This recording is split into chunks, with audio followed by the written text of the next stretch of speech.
તો દ્વારકા તરફ નજર કરીએ। દ્વારકા જિલ્લામાં જળ હોનારત જેવી પરિસ્થિતિનું નિર્માણ થયું છે। ખંભાળિયામાં વરસાદથી 3 લોકોના મોત થઈ ગયા છે। એનડીઆરએફની ટીમે 3 મૃતદેહો બહાર કાઢ્યા।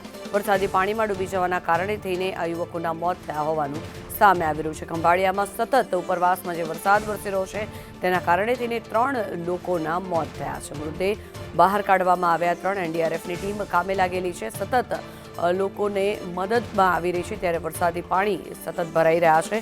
ઘૂંટણસમાં અહીંયા પાણી ભરાઈ જવાના કારણે થઈને રાહદારી હોય કે પછી સ્થાનિકો હોય સૌને ભારે હાલાકી ભોગવવાનો વારો આવી રહ્યો છે।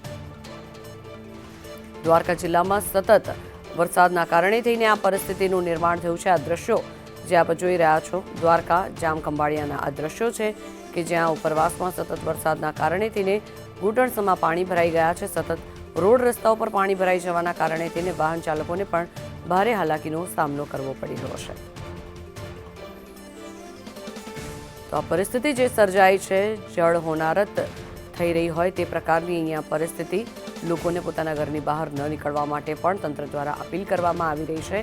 જીવના જોખમે લોકો અહીંયાથી રસ્તો પસાર કરવા માટે મજબૂર થઈ રહ્યા છે ત્યારે 3 લોકોના મોત થયા છે। એનડીઆરએફની ટીમ પણ સતત કામે લાગેલી છે। લોકોનું રેસ્ક્યુ હાથ ધરવામાં આવી રહ્યું છે અને 3 જેટલા યુવકો કે જેનું મોત થયું છે તેમને બહાર કાઢવામાં આવ્યા છે। તેમના મૃતદેહ બહાર કાઢવામાં આવ્યા છે અને જળ હોનારત જેવી પરિસ્થિતિનું નિર્માણ થયું છે। છેલ્લા ઘણા દિવસોથી દ્વારકામાં જે રીતે જળબંબાકાર જેવી સ્થિતિનું નિર્માણ થયું છે લોકો ભારે હાલાકીનો સામનો કરી રહ્યા છે। વધુ માહિતી મેળવીએ સંવાદદાતા હિરેન રાવલ આપણી સાથે જોડાયા છે। હિરેન, જણાવશો, સતત ઉપરવાસમાં વરસાદ થઈ રહ્યો છે, દ્વારકાની પરિસ્થિતિ અત્યારે ખૂબ જ વસમી કહી શકાય તેવી થઈ રહી છે, લોકો મોતને ભેટી રહ્યા છે, શું વિગત?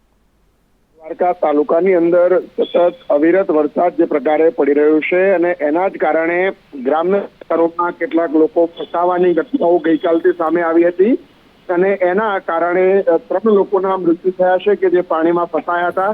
એનડીઆરએફની ટીમ ત્યાં પહોંચી હતી પરંતુ આ 3 લોકોની ડેડ બોડી છે તે મોડી રાત સુધીમાં કાઢવામાં આવી હતી। 2 ડેડ બોડી છે એ સાંજ સુધીમાં એટલે કે લગભગ 6 વાગ્યા સુધીમાં કાઢી લેવામાં આવી હતી। બાકીની ડેડ બોડી મોડી રાત્રે કાઢવામાં આવી હતી। આ સિવાય પણ હજુ 6 થી 7 લોકો એવા છે કે જે દ્વારકાનું સંભાઈ માતા મંદિર છે એની પાસે ફસાયેલા છે મોડી રાત્રે, પરંતુ દ્વારકાની આસપાસમાં ભારે વરસાદ હોવાના કારણે રાત્રે ઓપરેશન કરી શકાયું નથી।